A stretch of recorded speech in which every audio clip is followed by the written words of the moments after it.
So lads, today Sophie Cunningham was interviewed, obviously, after the entire fiasco.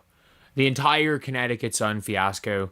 She was interviewed at practice. I don't think they really interviewed at practice after the for the Golden. Sophie Cunningham just broke her silence about that wild ejection defending Caitlin Clark, and she's not backing down one bit.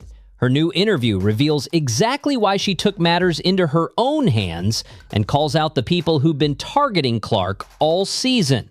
Her words are going viral for all the right reasons. Do you think Sophie Cunningham was justified in defending Caitlin Clark the way she did? Or did she go too far? Just go tomorrow. You're on the Las Vegas Strip. What can the Las Vegas expect from Sophie? Oh, you know what? I'm just gonna be me. I don't go in there trying to predetermine anything. I'm dialed in. I need to focus on hitting my shots, making sure I'm executing the schemes right. I'm not focused on the extracurricular activities. And you know what? During that, it was just part of the game. I think the refs had a lot to do with that. It was a build-up for a couple of years now of them just not protecting, the star player of the WNBA. And so at the end of the day, I'm going to protect my teammates. That's what I do. And I'm a team player, so it's all. Sophie Cunningham just sat down for her first interview since becoming the most talked about player in the WNBA. And let me tell you, she came with receipts. After getting ejected for defending Caitlin Clark against the Connecticut Sun, Cunningham could have taken the safe route and apologized. Instead, she doubled down and exposed exactly what's been happening in this league. Definitely the W, especially if Sophie Cunningham is going to continue to fight people for messing with Caitlin Clark, because it feels like Caitlin Clark is going to get treated in a certain way in this league for a long time. She's not a rookie anymore, okay? She's already proved herself. She's won.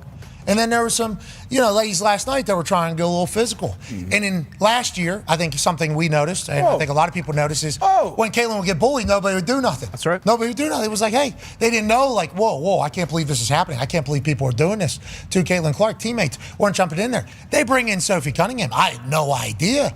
Sophie Cunningham was a black belt at the age of 6. Yeah. For those who missed the chaos, let me paint you the picture. During the Fever's 88-71 win over the Connecticut Sun, things got ugly real quick. J.C. Sheldon poked Clark in the eye during the third quarter, which was bad enough. Scrape across the face. But then Marina Mabry came charging in like a linebacker and shoved Clark to the ground from behind. The referees barely did anything about it, just handed out some technical fouls like they were giving out parking tickets. But Sophie Cunningham was watching all of this unfold, and she wasn't having it.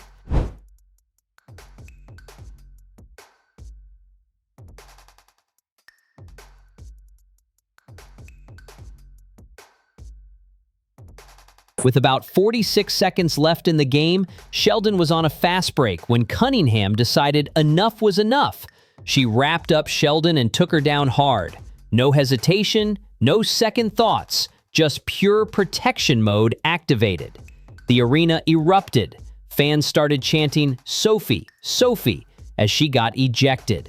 Her jersey sales sold out within hours. Social media went crazy, calling her Clark's bodyguard. And now, in her first interview since the incident, Cunningham explained exactly why she did what she did. "I'm dialed in. I need to focus on hitting my shots, making sure I'm executing the schemes right," Cunningham said. "I'm not focused on the extracurricular activities, and during that, it was just part of the game. I think the refs had a lot to do with that. It was a buildup for a couple years now of them just not protecting the star player of the WNBA. Hold up. Did she just say a couple years? That's not talking about one game or one incident. That's talking about a systematic pattern of referees failing to protect Caitlin Clark since she entered the league. Cunningham is basically saying what everyone with eyes has been seeing, that Clark gets targeted, roughed up, and cheap-shotted on a regular basis, while the refs just watch it happen. But here's the money quote that has everyone talking. At the end of the day, I'm going to protect my teammates. That's what I do, and I'm a team player, so it's all good. Simple, direct, no apologies. Cunningham is basically saying that if the refs won't do their job and protect Clark, then she'll do it herself. And you know what? She's absolutely right. Overnight, Sophie Cunningham is like the second biggest star in the WNBA. Her jerseys have sold out. All of the race lesbians are going to be super mad at her. They're going to be super mad. That is her right there taking Jackie Sheldon into a clinch. Imagine I can't get over it. You're Sheldon and you're going to step to a girl who's got a black belt in Taekwondo. I think Cunningham could take everybody on that bench. Now Caitlin Clark is super popular, and now Sophie Cunningham is super popular for defending her. Just overnight like that, it happened. And I think that's awesome. WNBA, are you watching this? Are you seeing how this is working? Do you see where the eyeballs are going? And the interesting thing is that the only reason anybody even knows Angel Reese's name is because of how nasty she's been. And I just think it's amazing that you stand up for your teammate and you give the audience a good game. And look what happens. WNBA needs to be watching this. Other players should be watching this.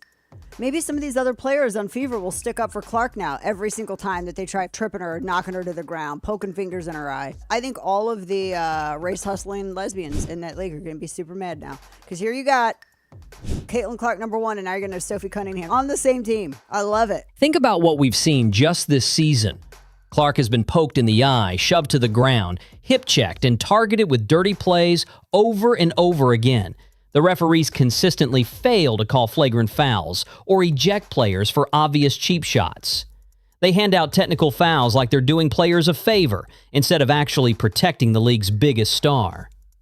Cunningham's interview reveals something that a lot of fans have suspected, but no one wanted to say out loud: that there's been a coordinated effort by some players and teams to physically intimidate Clark, and the referees have been letting it happen. When Cunningham talks about a build-up for a couple years, she's talking about every time Clark got roughed up in college, and then in her rookie season.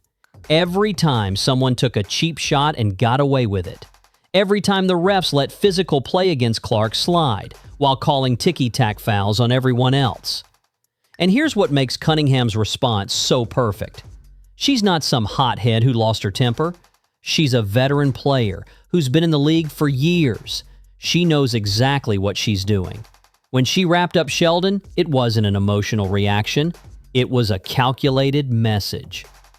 The message was simple. If you want to target our star player, you're going to have to deal with consequences.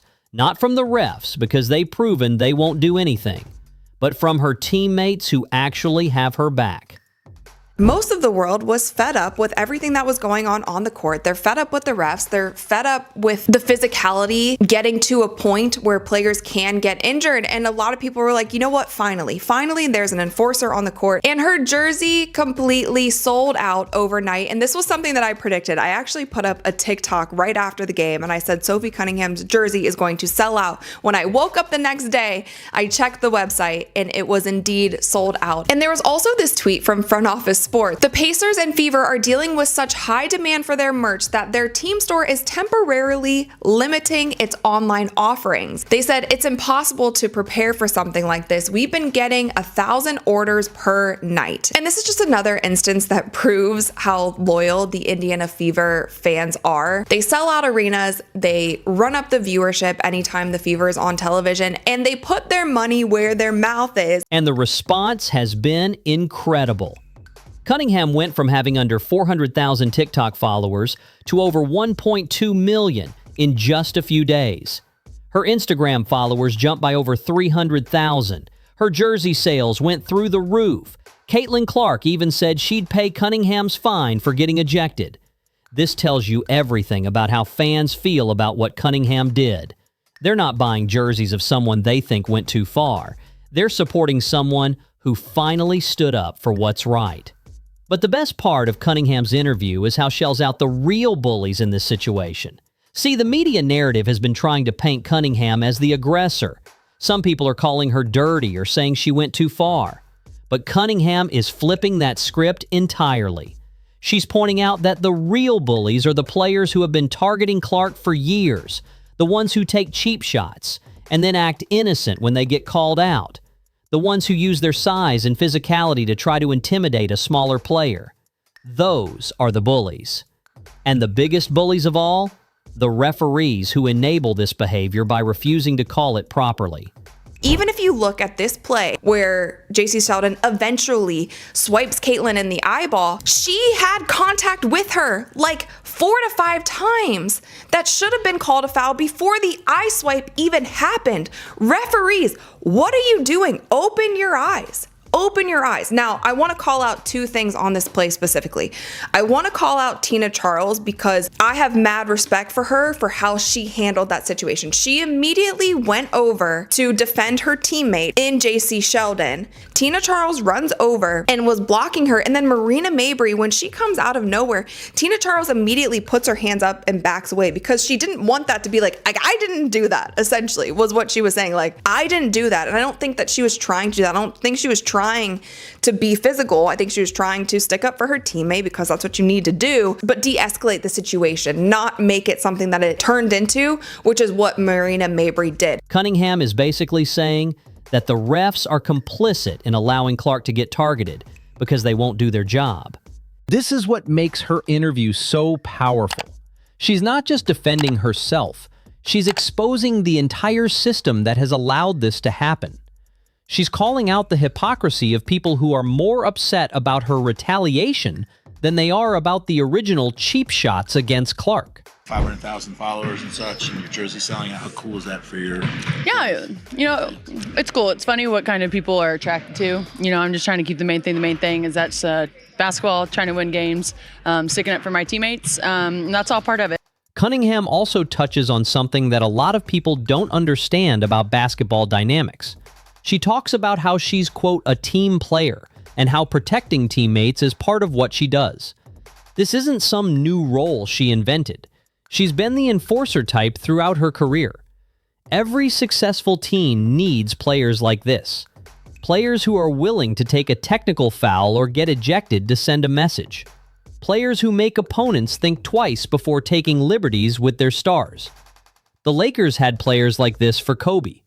The Bulls had players like this for Jordan. The Warriors have players like this for Curry. But somehow, when Cunningham does it for Clark, people want to act like it's unusual or wrong. That's ridiculous. What's unusual is how long it took for someone on the Fever to finally step up and do this. Cunningham's interview also reveals how calculated her approach really was. She wasn't just randomly retaliating. She was waiting for the right moment to send the right message. She let the initial incident with Sheldon and Mabrey happen, but when Sheldon tried to score in garbage time while the game was already decided, that's when Cunningham struck. The timing was perfect. The game was over, the Fever had already won, and Sheldon was trying to pad her stats. Cunningham basically said, "Not in our house," and shut it down. The message was clear. If you want to take cheap shots at our star, you're going to pay for it. And the fact that she got ejected? Cunningham doesn't care. She accomplished what she set out to do. She sent a message that will be remembered the next time teams play the Fever. Players will think twice before taking liberties with Clark because they know someone on that team will make them pay for it. The interview also shows how Cunningham has thought about this situation beyond just one game. When she talks about, quote, a build-up for a couple years, she's showing that she's been watching and taking notes. She's seen how Clark gets treated differently by refs and opponents, and she decided to do something about it. This is what leadership looks like. Not the rah-rah speeches or the motivational poster quotes. Real leadership is being willing to take an ejection and a fine to protect your teammate. Real leadership is calling out a broken system, even when it makes you the bad guy in some people's eyes. And let's be honest about the double standard here. If this was a men's basketball game and someone shoved the star player to the ground, there would be an immediate response. No one would question whether the enforcer was right to retaliate. But because it's women's basketball, suddenly everyone wants to police how players are supposed to respond to cheap shots. Cunningham's interview cuts right through that nonsense. She's basically saying that women's basketball players deserve the same protection as men, and if the refs won't provide it, the players will handle it themselves. The Connecticut Sun coach called Cunningham's foul stupid and disrespectful, but what was stupid and disrespectful was allowing his players to target Clark throughout the game without any real consequences. What was stupid and disrespectful was Mabry shoving Clark from behind like a coward. Cunningham's response was the opposite of stupid. It was strategic, calculated, and necessary. She saw that the refs weren't going to protect Clark, so she stepped up and did it herself. That's not disrespectful. That's having your teammates back. The interview also reveals how much Cunningham understands about the bigger picture. She knows that Clark is the biggest star in the WNBA, and that protecting her isn't just about one player or one team. It's about protecting the league's most valuable asset. When Clark gets targeted and roughed up, it's bad for the entire WNBA. Casual fans don't want to watch their favorite player get beat up while the refs do nothing. Sponsors don't want to associate with a league that can't protect its stars. Media coverage becomes about dirty play instead of great basketball. Cunningham gets all of this. That's why she calls out the refs for not protecting the star player of the WNBA. She's not just talking about protecting Clark as a Fever teammate. She's talking about protecting the face of the entire league. This is what makes her interview so powerful. She's not just defending herself or making excuses. She's exposing a systemic problem that goes way beyond one game or one incident. She's calling out everyone who has enabled this situation: the refs, the opposing players, and the league officials who haven't done enough to address it. And the fact that she's willing to be the bad guy to protect Clark shows exactly what kind of teammate she is. She knows that some people will criticize her for what she did. She knows that opposing coaches will call her dirty or say she went too far. But she doesn't care, because she did what was right. The response from Fever fans has been incredible. They understand that Cunningham sacrificed herself for the good of the team. She took an ejection and a fine to send a message that needed to be sent. She put her own reputation on the line to protect Clark. That's why her jersey sales exploded. That's why her social media following skyrocketed. That's why fans were chanting her name in the arena. They recognize real loyalty when they see it. Cunningham's interview also shows how she's not interested in playing politics or saying what people want to hear. She could have given some generic answer about how she needs to control her emotions better, or how she regrets getting ejected. Instead, she doubled down and explained exactly why she did what she did. That authenticity is refreshing. In a league where too many players and coaches try to say the politically correct thing instead of telling the truth. Cunningham is telling the truth about what's been happening to Clark, and people are responding to that honesty. The timing of this interview is also perfect. It comes right after the league announced that there would be no suspensions for anyone involved in the incident. Cunningham and Mabry both got fined, but no one missed any games. That's basically the league admitting that what happened wasn't that serious. But Cunningham's interview makes it clear that it is serious. The pattern of targeting Clark is serious. The ref's failure to protect her is serious, and someone needed to step up and address it.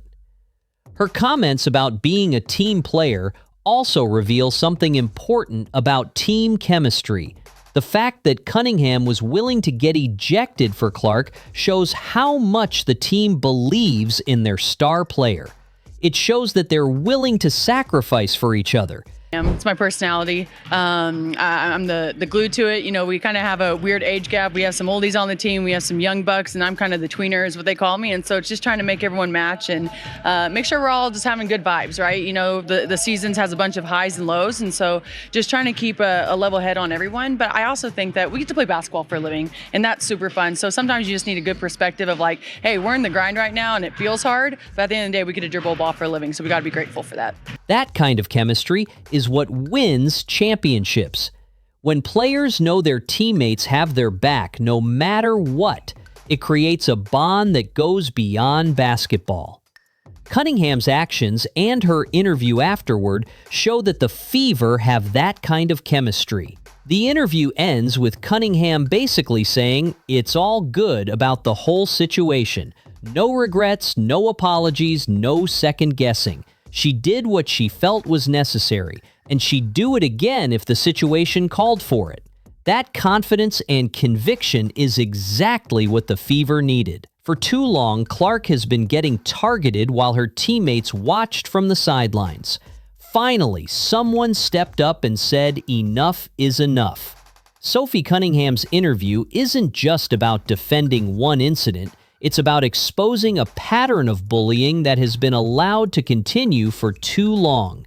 She's calling out the real bullies and making it clear that she won't stand for it anymore. And based on the response from fans and teammates, she's got a lot of people standing with her.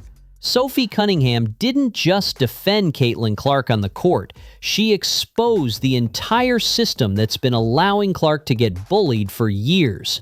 Her interview shows real leadership and the kind of loyalty every team needs. Sometimes you have to be the bad guy to do what's right. What's your take? Like and subscribe for more.